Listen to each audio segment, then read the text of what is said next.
Next এবার আমরা বলবো কিংডম ফাঞ্জাই নিয়ে। তোমাদের এনসিইআরটি যে লাইন তা কিন্তু পুরো জটিলতম পেঁয়াজ, সেই প্রত্যেকটা পেঁয়াজগুলোকে ছাড়িয়ে সহজ সরল ভাষা কিন্তু আমি এটাকে উপস্থাপন করে দিয়েছি। তোমরা প্রথমে ক্লাসটা দেখবে, তারপরে কিন্তু এনসিইআরটি পড়বে।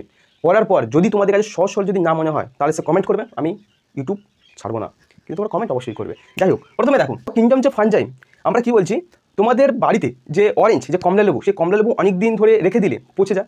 পচে যাওয়ার পর দেখবে একটা সাদা অংশে দেখা যায়, সেটা আমরা বাংলা বলি ছান্না ধরে গিয়েছে। সেই সাদা অংশটা অ্যাকচুয়ালি আর কিছু না, ছান্নাটাই হলো কি ছত্রাক, যেটা হলো ফাঞ্জাই। ঠিক আছে, এছাড়াও এনসিইআরটি আর কি বলছে, এছাড়াও তোমাদের যেটা ব্রেড যে পাউরুটি, সেই পাউরুটিও অনেকদিন ধরে রেখে দিলেও ওরকম কিন্তু সাদা অংশ দেখতে পাওয়া যায়, সেটাও কিন্তু ছত্রাক। এছাড়া আর কি, এছাড়া হলো তোমাদের মাস্টার্ডের যে লিভস, যেটা সরিষার যে পাতা, সেখানেও কিন্তু এরকম সাদা অংশ দেখতে পাওয়া যায়। তো এই যে ফাঞ্জাই যে ছত্রাক, সেই ছত্রাক কিন্তু দুটো এক্সাম্পল দেওয়া রয়েছে বইতে। একটা হচ্ছে কি মাশরুম, একটা হলো টোডস্টুল। মাশরুম খুব কমন একটা নাম, সবাই তোমরা জানো, এবং এটা খুব টেস্টফুল, সবাই খায় এটা। আর টোডস্টুল এটা কিন্তু বিষাক্ত, এটা অনেকে খায় না, যদিও মানুষ খায় না বলে কিছু নেই। যাই হোক, তো দুটো এক্সাম্পল, একটা হলো মাশরুম, একটা হলো টোডস্টুল। এবার যেটা আমরা বলি ইস্ট, এই যে ইস্ট হলো ইউনিসেলুলার, এককোষী। সাধারণত ফাঞ্জাইরা কি হয়, মাল্টি সেলুলার হয়ে থাকে, বহুকোষী হয়ে থাকে। এক্সেপশন একটাই হলো ইস্ট, যে কিন্তু ইউনিসেলুলার মানে এককোষী।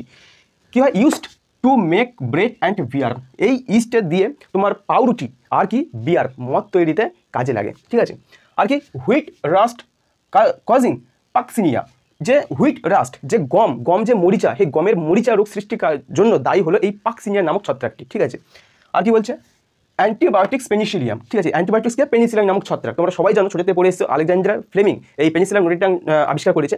এই পেনিসিলিয়ামকে অ্যান্টিবায়োটিক্স হিসেবে কিন্তু ইউজ করা হয়, যেমন নিউমোনিয়া, এরকম অনেক জায়গায় ইউজ করা হয়। যাই হোক, তারপর দেখো সেল ওয়াল, ফাঞ্জাই সেল ওয়ালটা কি কাইটিন অ্যান্ড পলিস্যাকারাইড, আমি আগেও বলেছিলাম। যেখানে কিন্তু ফাঞ্জাই, সেখানে কিন্তু তাদের কিন্তু কোনো কি যেটা যেমন প্লান্টের ক্ষেত্রে যেমন আমরা থাকি সেলুলোজ থাকে, এখানে কিন্তু কাইটিন থাকে, কাইটিন দিয়ে নির্মিত, এই জন্য কিন্তু হেটেরোট্রপিক হয়ে থাকে, অটোট্রপিক হতে পারে, মানে অটোট্রপিক হয় না। দেখো মোড অফ নিউট্রিশন, দেখো হেটেরোট্রপিক কি হয়, পরভোজী প্রকৃতির হয়ে থাকে। কি স্যাপ্রোফাইটিক হতে পারে, প্যারাসিটিক হতে পারে। স্যাপ্রোফাইটিক মানে কি, স্যাপ্রোফাইট মানে মৃতজীবী, অর্থাৎ যে পচনশীল যে বস্তু, সেই পচনশীল বস্তু থেকে যে নিউট্রিয়েন্টসটা পায় সেটার মধ্যে তারা কিন্তু বেঁচে থাকতে পারে। এছাড়া কি হতে পারে, প্যারাসিটিক হতে পারে, পরজীবী হতে পারে, পরের ঘাড়ের উপর বসে খায়। হ্যাঁ, তো এখন দুটো টাইপ হতে পারে।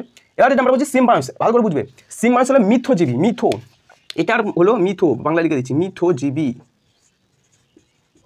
আর স্যাপ্রোফাইটিক হলো মৃতজীবী, ঠিক আছে, মৃত অর্থাৎ পচনশীল বস্তু। আর সিম্বায়োন্স কথার অর্থ হলো মিথোজীবী, অর্থাৎ মিলেমিশে থাকবে এরা।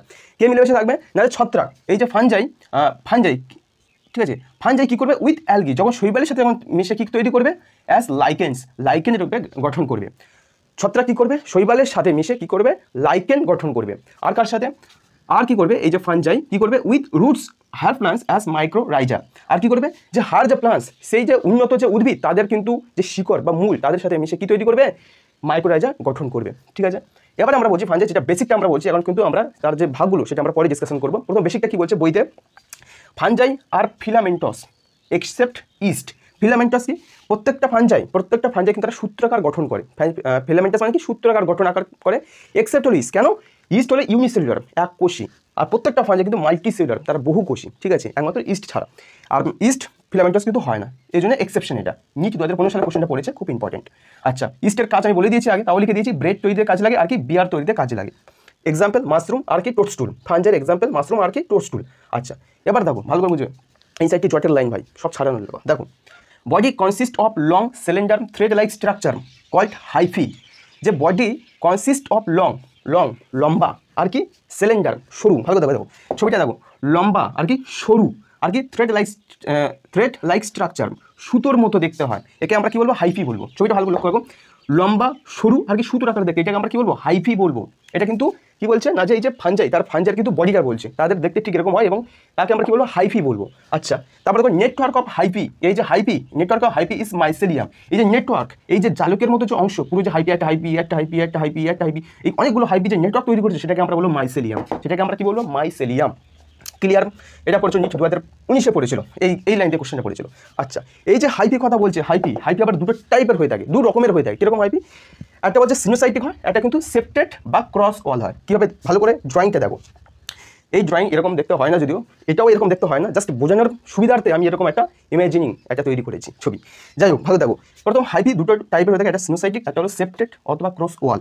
সিনোসাইটিককে মাল্টি নিউক্লিয়েটেড, আর কি এর মধ্যে কি থাকে, সাইটোপ্লাজম ফিল্ড থাকে। ভালো দেখো, মাল্টি নিউক্লিয়েটেড হয়ে থাকে, আর এর মধ্যে সাইটোপ্লাজম ফিল্ড থাকে। তোমরা দেখে আশা করছি বুঝতে পারছো, এটা হলো সিনোসাইটিক। আর এটা হলো সেপ্টেড বা ক্রস ওয়াল, অর্থাৎ সেপ্টেড কি সেপারেটভাবে থাকে, এবং এটাকে আমার ক্রস ওয়ালও বলে, যে তোমরা দেখে বুঝতে পারছো ক্রস ওয়াল। তা এই দুটো টাইপের হাইপি।